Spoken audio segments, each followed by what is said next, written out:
টাকা বাঁচানোর সহজ উপায়। টাকা আয় করা কঠিন, কিন্তু টাকা বাঁচানো আরও কঠিন। আমরা অনেক সময় বুঝতেই পারি না কোথায়, কখন, কিভাবে আমাদের টাকা অকারণে চলে যাচ্ছে।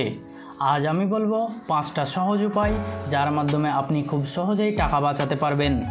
1 নম্বর, অপ্রয়োজনীয় খরচ বন্ধ করুন।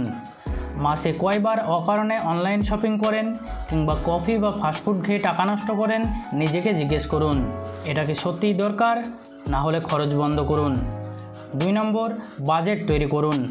মাসের শুরুতেই একটা ছোট্ট বাজেট প্ল্যান বানান। কত টাকা কোথায় যাবে এটা লিখে রাখলে অকারণে খরচ কমে যাবে।